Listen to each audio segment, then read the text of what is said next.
اور میرے کام کو مجھ پر دشوار نہ کیجیے. یعنی میں علم حاصل کرنے کے لیے آپ کے پاس آیا ہوں، ایک اگر بھول مجھ سے ہو گئی ہے تو وہ درگزر کر دیں اور اس پر گرفت فرما کر میں جس مقصد کے لیے آیا ہوں اس سے مجھے محروم نہ کریں، مجھے علم حاصل کرنے دیں. پھر دونوں چل پڑے. اب ان کی ملاقات ایک لڑکے سے ہوئی تو خضر نے اس کو قتل کر دیا. اب موسیٰ علیہ السلام سے کہاں رہا جاتا، ایک بے قصور کو قتل کر دیا. تو موسیٰ علیہ السلام نے پھر اعتراض کر دیا، قال اقتلت نفسا زکیۃ بغیر نفس. انہوں نے کہا آپ نے ایک بے قصور شخص کو قتل کر دیا، کسی شخص کے بدلہ کے بغیر قتل کر دیا آپ نے. لقد جئت شیئا نکرا، آپ نے یہ بہت معیوب کام کیا. اب یہاں پر 15واں پارہ ختم ہو رہا ہے اور پھر آگے 16واں پارہ شروع ہو رہا ہے. خضر نے کہا میں نے تم سے نہیں کہا تھا تم سے صبر نہیں ہوگا اور تم صبر نہیں کر سکو گے. اب موسیٰ علیہ السلام کو پھر احساس ہوا کہ میں نے پھر جلدی کی ہے، تو آپ عرض کرنے لگے کہ آپ مجھے اپنے ساتھ نہ رکھیے گا اگر دوبارہ میں نے اعتراض کیا. اب آخری موقع ایک مجھے دے دیجیے، اب میں آپ کی کسی کام پر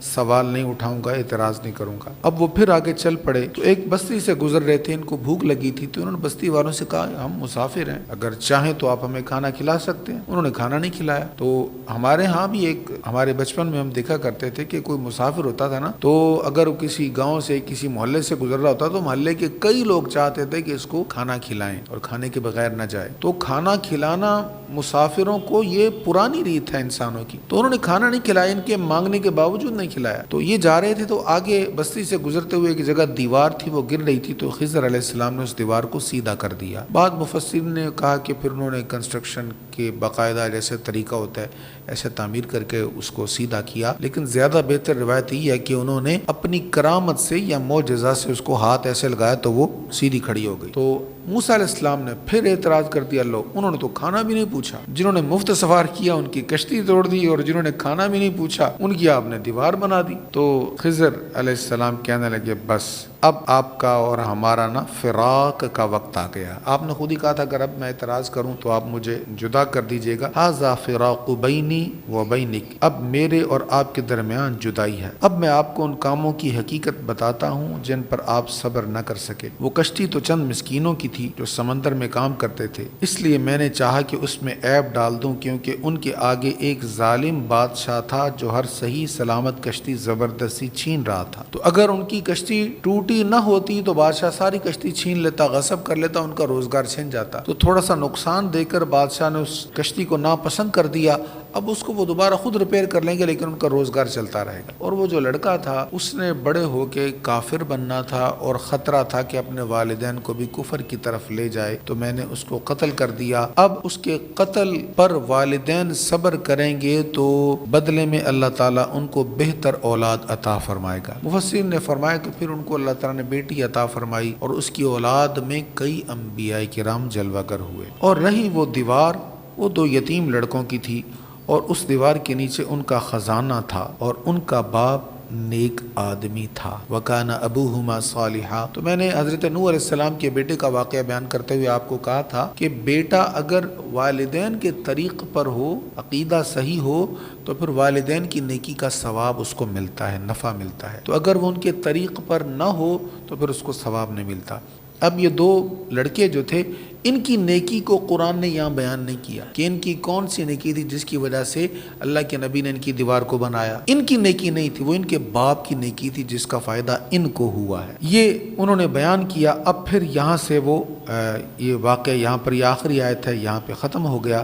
اور پھر آپ نے فرمایا ما فعلت عن امری، یہ کام اپنی رائے سے میں نے نہیں کیے، یعنی یہ جو کچھ بھی میں نے کیا ہے میرے رب کے حکم سے کیا ہے. تو اس واقعہ میں بہت سارے اسباق ہیں، بہت ساری باتیں سیکھنے کی، اور ان میں عظیم ترین بات یہی ہے کہ اللہ کا جلیل القدر نبی تحصیل علم کے لیے کسی اور نبی کی بارگاہ میں حاضر خدمت ہوا اور ان کی تعظیم بجا لائی اور ان کی اطاعت کرتے رہے اور ان کی فرما برداری کرتی رہی. اب اس سے آگے حضرت ذوالقرنین کا واقعہ ہے. ذوالقرنین کون تھے؟ ان کے بارے میں مفسرین نے بہت ساری چیزیں بیان کی ہیں کہ کسی نے کہا وہ سائرس تھے، کسی نے کہا وہ سکندر تھے، سکندر رومی. بہرحال سکندر رومی تو وہ نہیں تھے کیونکہ سکندر رومی کا جو دورانیہ ہے وہ اتنا پرانا نہیں ہے. اور یہ جو دیوار جنہوں نے بنائی تھی ذوالقرنین، یہ بہت پہلے کے دور ہیں، پہلے کے ہیں. اور سائرس کے متعلق جو روایت ہے وہ زیادہ معتبر لگتی ہے، واللہ عالم۔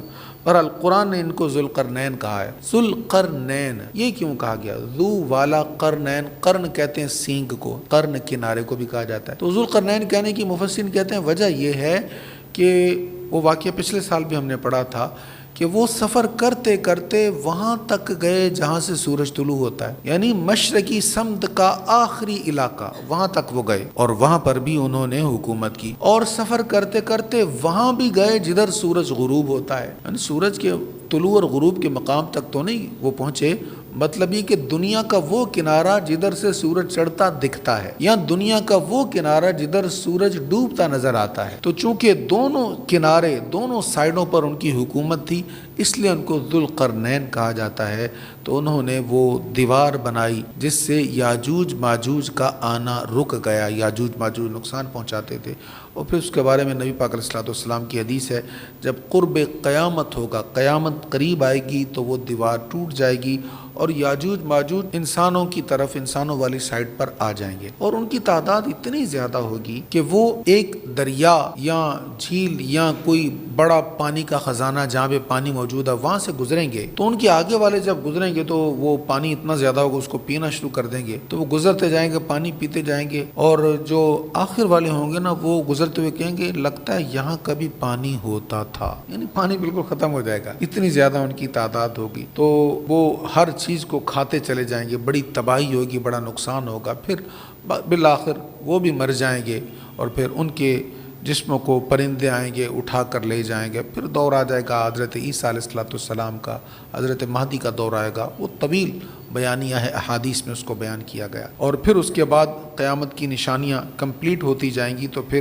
قیامت آ جائے گی۔ اس سے آگے اللہ تعالیٰ نے ارشاد فرمایا ہے، یہ اس سے اگلا رکوع ہے اور اس میں بڑی اہم بات ہے، قُلْ لَوْ كَانَ الْبَحْرُ مِدَادًا لِكَلِمَاتِ رَبِّي، آپ کہیے اگر میرے رب کے کلمات کو لکھنے کے لیے سمندر سیاہی بن جائے تو میرے رب کے کلمات ختم ہونے سے پہلے سمندر ختم ہو جائے گا، خواہ ہم اس کی مدد کے لیے اتنا ہی سمندر اور لے آئیں۔ اللہ کے کلمات اتنے زیادہ ہیں کہ اگر سمندروں کی سیاہی بن جائے اور اتنے ہی سمندر اور بھی آ جائیں تو لکھتے لکھتے روشنائی ختم ہو جائے گی، لیکن اللہ کے کلمات ختم نہیں ہوں گے۔ اس سے آگے ایک آیت ہے جس کے بارے میں لوگوں کو غلط فہمی ہوتی ہے، ترجمہ سن لیجئے، یہ آخری آیت ہے سورہ کہف کی، آپ کہیے میں تمہاری ہی مثل بشر ہوں۔ اب اس سے لوگوں کو کنفیوژن ہو گئی کہ اللہ تعالیٰ نے حضور علیہ السلام سے کہا کہ آپ کہیے میں تمہاری مثل بشر ہوں، تو اس سے پتہ چلا حضور ہماری مثل بشر ہیں۔ تو یہ ذرا سمجھنے والی بات ہے کہ حضور ہماری مثل بشر کیسے ہیں۔ دیکھیں حضور علیہ السلام ہماری مثل بشر ایسے ہیں کہ ہم خدا نہیں ہیں۔ کیا ہم میں سے کوئی خدا ہے؟ نہیں ہے۔ کوئی خدا کا بیٹا ہے؟ نہیں ہے۔ ہم خدا کے بندے ہیں؟ ہیں نا۔ ہم خدا کے بندے ہیں، حضور بھی خدا کے بندے۔ ہم خدا نہیں ہیں، حضور بھی خدا نہیں۔ ہم خدا کے بیٹے نہیں ہیں، حضور بھی خدا کے بیٹے نہیں ہیں۔ اس اعتبار سے حضور ہمارے جیسے ہیں، یعنی خدا نہ ہونے میں حضور علیہ السلام ہم جیسے ہیں۔ کوئی یہ سمجھے کہ من کل الوجوہ ہر طرح حضور ہم جیسے ہیں تو یہ بہت بڑی جہالت ہے۔ اب اس کو تھوڑا سا سمجھنا ہے آپ نے توجہ سے، میں آپ کو لاجک سے سمجھاؤں گا۔ دیکھیں جتنی بھی چیزیں اللہ نے پیدا کی نا، جتنے بھی اجسام، ان کی کیٹیگریز ہیں۔ سب سے نیچے والا جو جسم ہے نا وہ پتھر ہے۔ پتھر کو آپ پانی دیں گے تو وہ بڑھے گا، دھوپ میں رکھیں گے تو اس میں کچھ پھوٹے گا۔ آپ دھوپ میں رکھیں، ٹھنڈے موسم میں رکھیں، گرم موسم میں رکھیں، کوئی اس پر اثر نہیں ہوگا، وہ پتھر کا پتھر ہی رہے گا۔ اس کو کہتے ہیں جسم مطلق۔ اچھا اس سے اچھا جسم کون سا ہے؟ اس سے اچھا جسم پودے کا ہے، درخت کا ہے۔ اس کو پانی دیں گے تو بڑھے گا، اس کی طبیعت کے مطابق، اس کی ڈیمانڈ کے مطابق موسم آئے گا تو یہ پروان چڑھے گا، اس پہ پھل آئیں گے، پھول آئیں گے، پتے آئیں گے، فوائد آئیں گے۔ تو یہ پتھر سے اچھا جسم ہے۔ اس سے بھی اچھا جسم ہے، یہ بڑھ رہا ہے لیکن یہ سینسیٹیو نہیں ہے، سینسیٹیو بھی ہے لیکن یہ اپنی مرضی سے حرکت نہیں کر سکتا۔ کبھی کس درخت کو دیکھا آپ نے ایک جگہ سے اٹھ کر دوسری جگہ چلا گیا ہو؟ یہ سینسیٹیو ہے، حساس ہے، لیکن متحرک بالارادہ نہیں، اپنی مرضی سے حرکت نہیں کر سکتا۔ اس سے بہتر جسم جانور کا ہے، وہ ایٹماسفیئر اس کو فائدہ دیتا ہے، ماحول اس کو فائدہ دیتا ہے، ماحول کی گرمی محسوس کرتا ہے، ماحول کی اگر ٹھنڈک ہو تو اس کو بھی محسوس کرتا ہے، اس کو کھلائیں پلائیں تو اس کا فائدہ ہوتا ہے، وہ اپنی مرضی سے حرکت بھی کرتا ہے، دیکھتا بھی ہے، سنتا بھی ہے، بولتا بھی ہے۔ تو یہ جسم ان سارے جسموں سے بہتر ہے۔ اب مجھے آپ بتائیں، کیا میں اور آپ دیکھ نہیں سکتے؟ ہم سن نہیں سکتے؟ ہم کھا پی نہیں سکتے؟ اپنی مرضی سے حرکت نہیں کر سکتے؟ تو ہم حساس بھی ہیں، متحرک بالارادہ بھی ہیں، سنتے بھی ہیں، دیکھتے بھی ہیں، کچھ بول بھی لیتے ہیں۔ تو اس ساری چیزوں میں کیا ہم جانوروں کے مثل ہیں کہ نہیں ہیں؟ ہیں نا؟ او بھائی ہیں، ہم بھی جانور ہیں، انسان بھی ایک جانور ہے، جانوروں کی اقسام میں سے ایک قسم انسان ہے۔ اس پر کسی کا اختلاف نہیں ہے کہ انسان ایک جانور ہے، لیکن یہ جانور دیگر جانوروں سے بہتر ہے کہ اس کو اللہ تعالیٰ نے ناطق بنایا ہے۔ بولتا دوسرے جانور بھی ہیں، لیکن وہ بولتے ہیں تو کچھ پتہ نہیں چلتا۔ ہمیں اللہ نے ناطق بنایا، لفظ ہمارے محتاج ہیں، جو خیال آتا ہے زبان سے ادا ہوتا ہے، ہم اپنا مافی ضمیر دوسرے انسانوں تک پہنچا لیتے ہیں۔ اس اعتبار سے ہم بہتر ہیں، لیکن اگر دیکھا جائے تو ہم بھی بیسیکلی جانور ہیں۔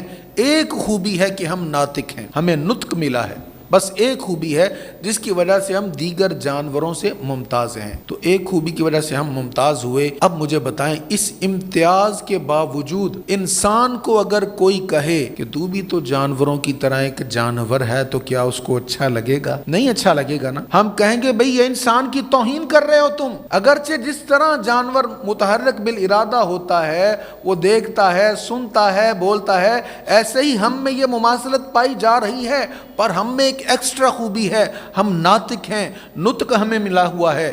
اس لیے ہمیں ان جانوروں کے ساتھ نہ ملاؤ، اگرچہ مل رہے ہیں پر نہ ملاؤ، کیونکہ ہمارے اندر ایک خوبی ہے۔ یہی بات سمجھنے کے بعد میں آپ کو اس آیت کی طرف لاؤں گا۔ بھئی نبی پاک علیہ الصلوۃ والسلام خدا نہ ہونے میں ہم جیسے ہیں، حضور علیہ السلام خدا کا بیٹا نہ ہونے میں ہم جیسے ہیں، حضور علیہ الصلوۃ والسلام خدا کا بندہ ہونے کے اعتبار سے ہم جیسے ہیں، پر یہ بھی تو دیکھو کہ وہ اللہ کے نبی ہیں، یہ بھی تو دیکھو کہ وہ نبی ہی نہیں رسول ہیں، یہ بھی تو دیکھو رسول ہی نہیں امام الانبیاء ہیں۔ کسی کو خلیل بنایا، کسی کو کلیم بنایا، کسی کو روح اللہ کلمت اللہ بنایا، یہ حبیب اللہ ہیں۔ سارے کہہ رہے تھے حاجی صاحب حاجی صاحب حاجی صاحب، بیٹا آیا وہ بھی آ کے کہنے لگا حاجی صاحب، تو آپ حیران ہو کر کہیں گے بھئی تیرے تو ابا جی ہیں، تو کیوں حاجی صاحب کہتا ہے؟ وہ سب کے لیے حاجی صاحب ہے، تیرے لیے تو والد گرامی ہے، تیری جو خاص نسبت ہے تو اس کے ساتھ پکار۔ اس لیے حضور علیہ الصلوۃ والسلام بشر ضرور ہیں، پر اے بندہ خدا تیرے تو نبی ہیں، تیری تو شفاعت کرنے والے ہیں، لہٰذا ان کو اس صفت کے ساتھ نہ بلا جو عام انسانوں میں پائی جاتی ہے، ان کا ذکر اس صفت کے ساتھ کر جس صفت کے ساتھ اللہ نے انہیں خاص کیا ہے۔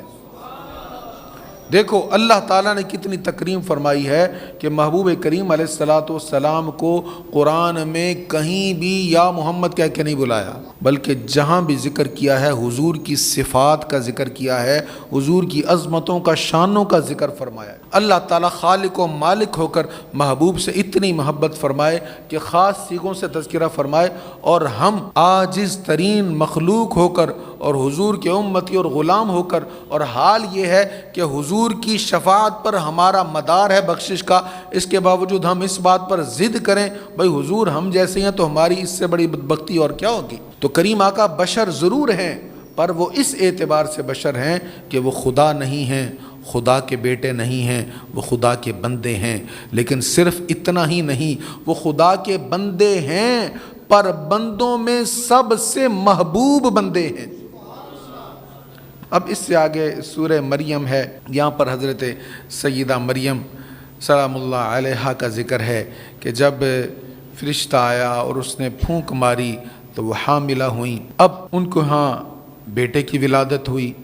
اب جب بیٹے کی ولادت ہوئی تو لوگ اکٹھے ہو گئے اور اعتراض کرنے لگ گئے، اور وہ کہنے لگے کہ اے مریم تیرا باپ تو بڑا نیک آدمی تھا، اور ہارون تو بڑے نیک تھے، تیرے خاندان کے لوگ فلاں فلاں، یہ تو نے کیا کر دیا؟ اب حضرت سیدہ مریم منہ سے کچھ نہیں کہہ رہی، کیونکہ جس پر الزام لگے وہ جتنی مرضی وضاحتیں کرے کون مانتا ہے؟ جس پر الزام لگ جائے وہ جب وضاحت کرے تو لوگ مانتے نہیں ہیں۔ تو آپ نے بھی اپنی زبان سے کچھ نہیں کہا، فَأَشَارَتْ إِلَيْهِ، حضرت عیسیٰ جو پیدا ہوئے ان کی طرف اشارہ کر دیا۔ وہ کہنے لگے قَالُوا كَيْفَ نُكَلِّمُ مَنْ كَانَ فِي الْمَهْدِ صَبِيًّا، ہم گود کے بچے سے کیا بات کریں، یہ کیا ہمیں بتائے گا، اس کی طرف کیوں اشارہ؟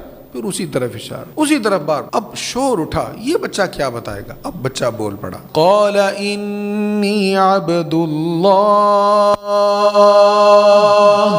آتانی الکتاب وجعلنی نبیا۔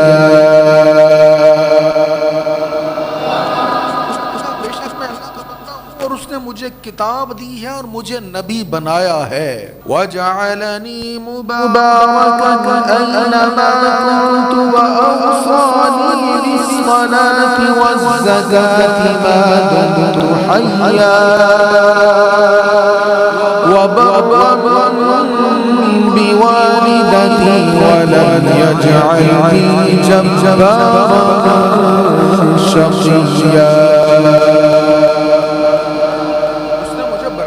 بنایا ہے، خواہ میں کہیں بھی ہوں اور میں جب تک زندہ رہوں، اس نے مجھے نماز اور زکوٰۃ کی وصیت کی ہے اور مجھے اپنی والدہ کے ساتھ نیکی کرنے والا بنایا ہے اور مجھے متکبر اور بدبخت نہیں بنایا۔ تو حضرت سیدہ مریم کی گواہی حضرت سیدنا عیسیٰ علیہ السلام بچپن میں دیتے ہیں اور یہ ان کی برات پھر بیان ہو جاتی ہے۔ اس سے آگے جنت کے بارے میں اللہ تعالیٰ فرما رہا ہے، لا يسمعون فیہا لغوا ولا سلاما، وہ جنت میں سلام کے سوا کوئی لغو بات نہیں سنیں گے۔ دیکھیں، لغو بات کہنا، فضول گوئی کہنا، غلط باتیں کہنا، یہ بہت بری عادت، یہ عادت اپنی کم کرنی چاہیے، خواہ مخواہ بولنا نہیں چاہیے۔ جس نے اپنی زبان کو کنٹرول کر لیا نا، بہت سارے معاملات سے وہ بچ گیا۔ اس لیے حضور علیہ الصلوۃ والسلام نے فرمایا، المسلم من سلم المسلمون من لسانہ ویدہ، تم میں سے مسلمان وہ ہے جس کی زبان اور ہاتھ سے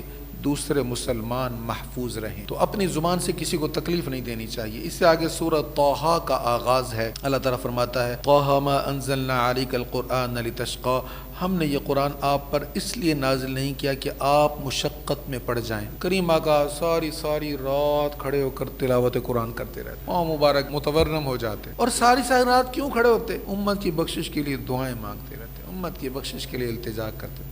ہم راتوں کو شب بھر سوتے ہیں، امت کے وہ غم میں روتے، ہم جرم کریں وہ عفو عطا، سبحان اللہ سبحان اللہ۔ تو اللہ تعالیٰ نے یہ آیات نازل فرمائیں اور اس میں حضور علیہ الصلوۃ والسلام کی شان ہے، اور اس سورہ مبارک میں ان آیات میں اتنی لذت ہے، اتنی مٹھاس ہے کہ حضرت عمر فاروق رضی اللہ تعالیٰ عنہ حضور کو شہید کرنے کے ارادے سے نکلے تھے، اسلام قبول کرنے سے پہلے شہید کرنے کے ارادے سے نکلے ہیں، بہن کے پاس آئے، اس سے انہی آیات کی تلاوت سنی، دل کی دنیا بدل گئی اور اسلام قبول کر لیا۔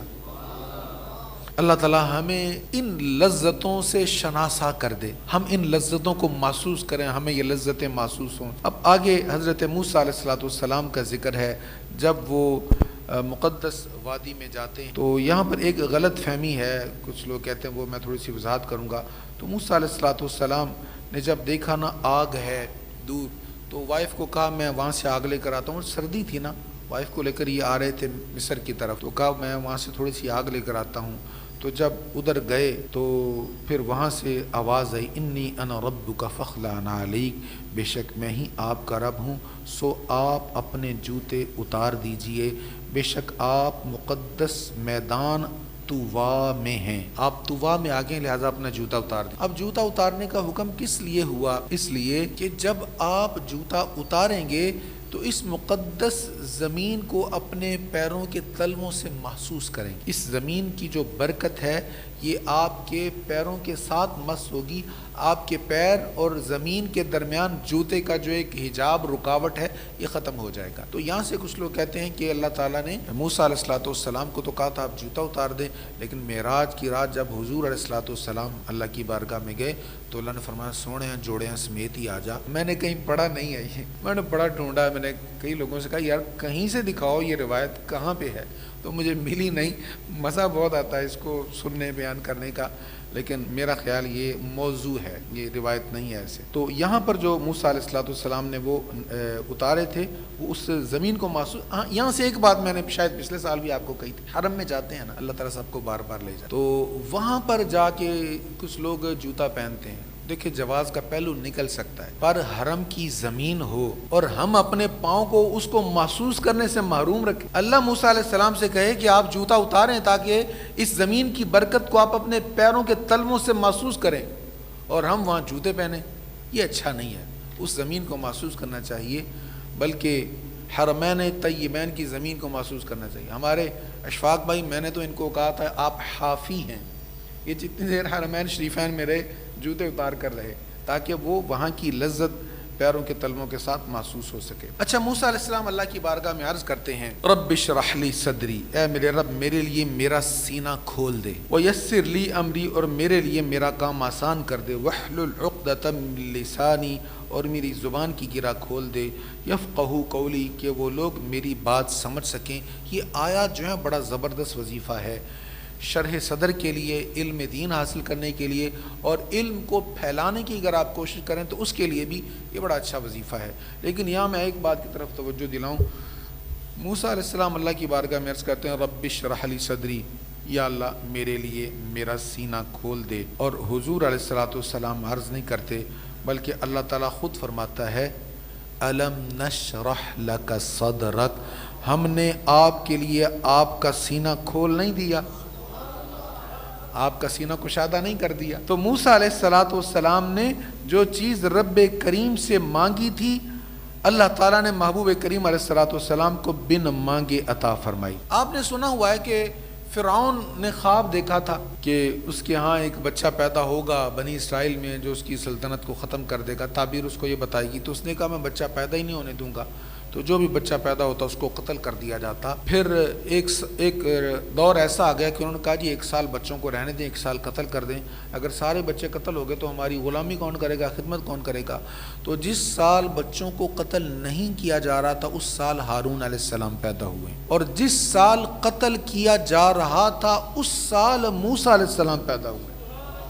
اب جس کو قتل کرنے کے لیے ہزاروں بچوں کو قتل کیا، وہ بچہ اسی دور میں پیدا ہوا جس دور میں قتل کیا جا رہا تھا، چن چن کے بچہ مارا جا رہا تھا. اب یہ اللہ تعالیٰ کی حفاظت ہے. اللہ تعالیٰ چاہے تو کیسے حفاظت کروائے. اور پھر حفاظت کیسے ہوئی، یہ یہاں پر سورۃ طٰہٰ میں یہ بھی واقعہ بیان ہوا ہے کہ آپ کی جو والدہ تھی انہوں نے بچے کو ایک صندوق میں یا باکس میں، لکڑی کے باکس میں رکھا اور پانی میں بہا دیا. وہ باکس تیرتا ہوا بادشاہ کے محل میں، فرعون کے محل میں پہنچ گیا. تو فرعون کی جو وائف تھی حضرت آسیہ سلام اللہ علیہا، انہوں نے اس کو اٹھا لیا. اب وہ پرورش کرنے لگ گئیں اور پھر فرعون کے گھر میں ہی آپ کی نشو و نما ہوئی. اب والدہ اداس ہے اپنے بیٹے سے، ظاہر ہے ماں اپنے بیٹے سے، بیٹا بھی ابھی نو مولود ہے، اس سے اداس تو ہوگی. اب بچہ رو رہا ہے، اس کو دودھ پلانے کے لیے عورتوں کو بلایا جاتا ہے، وہ کسی کا دودھ نہیں نوش فرماتے. تو حضرت موسیٰ کی بہن وہاں پہنچ جاتی، کہتی ہے ایک عورت ہے وہ دودھ پلانے والی، اگر آپ کہیں تو میں اس کو بلاؤں، مجھے امید ہے کہ یہ اس کا دودھ پی لیں گے. وہ کہنے لگے ٹھیک ہے بلائیں. تو وہ آپ کی بہن جاتی گھر میں، اماں کو کہتی ہیں کہ وہ بھیا دودھ نہیں پی رہے، چھوٹا بھائی ہمارا دودھ نہیں پی رہا، تو کئی ادھر دائیاں آئی ہیں تو آپ آ جائیں، آپ دودھ پلائیں. تو آپ کی والدہ نے جب دودھ پلایا تو آپ نے نوش کرنا شروع کر دیا. اب ان کو کیا پتا یہ جو دودھ پلانے کے لیے مائی صاحب آئی ہیں یہ اسی بچے کی والدہ ہیں. تو وہ کہنے لگی مائی تو آگے دودھ پلا دیا اگر بچے کو تو ہم تمہیں اچھی اجرت دیں گے، جو اجرت ہے نا مناسب اچھی اجرت ہم تمہیں دیں گے. انہوں نے کہا ٹھیک ہے. تو انہوں نے اجرت بھی دینا شروع کر دی. اللہ تعالیٰ فرماتا ہے اس طرح ہم نے ان کی ماں کی آنکھیں ٹھنڈی کر دی. اب ماں روز آ کے بیٹے کو دیکھ بھی لیتی ہے، دودھ بھی پلا دیتی ہے اور بدلے میں وہاں سے اجرت بھی مل جاتی ہے. اس طرح رب کریم نے حضرت سیدنا موسیٰ کلیم اللہ علیہ السلام کی فرعون ہی کے گھر میں پرورش. اب موسیٰ علیہ السلام پھر جب فرعون کے دربار میں جب بڑے ہو جاتے ہیں، جب وحی نازل ہو جاتی ہے، نبوت ہو جاتی ہے، حکم مل جاتا ہے، تو پھر آپ وہاں پر جاتے ہیں اور جا کر پھر تبلیغ کرتے ہیں. تو پھر جادوگروں کو بلایا جاتا ہے، سب کچھ ہوتا ہے. یہاں پر اسی سورۃ طٰہٰ میں وہ واقعہ ہے کہ جادوگروں نے کہا، جب جادو کا مقابلہ ہونے لگا تو انہوں نے کہا آپ پہلے جادو کریں گے یا ہم کریں. ادب سے انہوں نے کہا آپ پہل کریں گے یا ہم کریں؟ تو موسیٰ علیہ السلام نے کہا تم پہل کرو۔ اب انہوں نے رسیاں پھینکی تو آپ نے اپنی عصا پھینکی تو عصا اژدہا بن گیا، ان کی رسیاں سانپ بنی تو عصا اژدہا بنا اور اس نے سارے سانپوں کو نگل لیا۔ اب جب یہ واقعہ ہوا تو جادوگر سمجھ گئے کہ جو ہم نے کیا تھا وہ تو جادو تھا، پر جو انہوں نے کیا یہ جادو نہیں ہے۔ جادوگر سجدے میں گر گئے اور انہوں نے کہا ہم ایمان لائے۔ ایمان کس پر لائے؟ رب موسیٰ و ہارون، جو موسیٰ اور ہارون کا رب ہے اس پر ہم ایمان لے آئے۔ اب انہوں نے ایمان قبول کر لیا۔ وہ فرعون نے کہا میں تمہارے ٹانگیں کاٹ دوں گا، بازو کاٹ دوں گا، سولی پر لٹکا دوں گا۔ انہوں نے کہا جو کرنا ہے کر لے، مار دے، لیکن اب ہم ایمان نہیں چھوڑیں گے۔ ہمیں سمجھ لگ گئی ہے، ہم ایمان لے آئے ہیں، اب ہم یہاں سے نہیں، ایمان سے نہیں ہلیں گے۔ یہاں سے مفسرین نے ایک چیز بیان کی ہے کہ دیکھیں جادوگروں نے جو کہا تھا نا کہ آپ پہل کریں گے یا ہم، یہ انہوں نے تعظیم کے لیے کہا تھا، تو نبی کی تعظیم کی برکت یہ ملی کہ اللہ نے ایمان کی دولت عطا فرما دی۔ اگر نبی کی تعظیم کی برکت سے دولت ایمان مل سکتی ہے تو نبی کی توہین سے ایمان چھن نہیں سکتا، اس لیے توہین مصطفیٰ کے معاملے میں بچنا چاہیے۔ پھر آگے وہ بھی واقعہ ہے کہ جب سامری نے بچھڑا بنایا تو پھر آپ اس سے سخت ناراض ہوئے اور آپ نے ناراض ہو کر اس کو کہا کہ اب تو ان تقول لا مساس، تو کہے گا مجھے ہاتھ نہ لگانا، یا آپ نے اس کو دعائے عذاب دی، جس کو ہم بد دعا کہتے ہیں، دعائے عذاب دی، ان تقول لا مساس۔ اب کوئی بھی سامری کو اگر ٹچ کرتا تو سامری کو سخت بخار چڑھ جاتا، اور جس نے ٹچ کیا اس کو بھی بخار چڑھ جاتا۔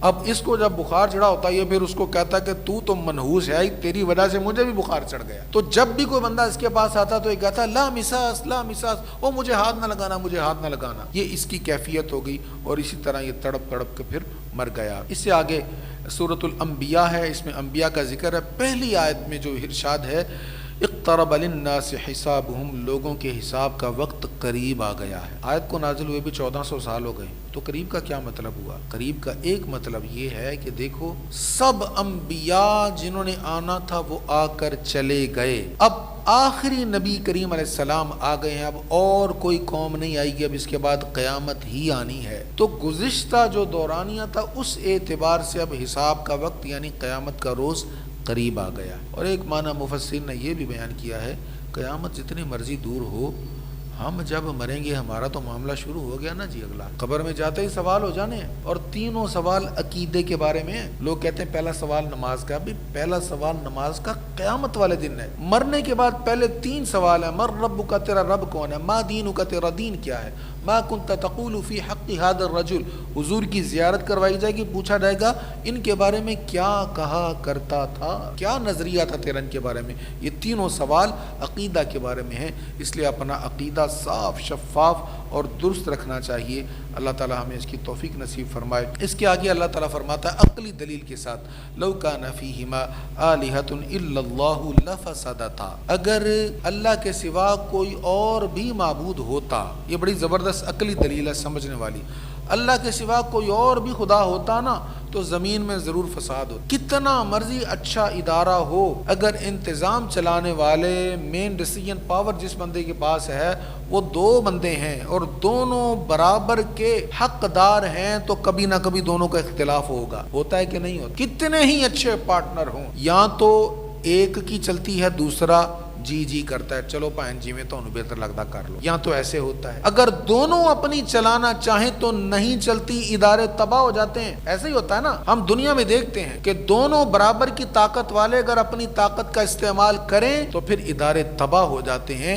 یہی اللہ تعالیٰ فرما رہا ہے کہ اس جہان کو چلانے والے اگر ایک سے زیادہ ہوتے تو تم ضرور فساد دیکھتے۔ تم نے کوئی فساد دیکھا؟ کبھی دیکھا تم نے سورج نے اپنا رخ بدلا ہو؟ سورج جس مدار میں تیر رہا ہے اس نے مدار اپنا چینج کیا ہو؟ چاند جس گردش میں چل رہا ہے اس میں کوئی تبدیلی آئی ہو؟ کبھی تم نے آج تک نظام دیکھا؟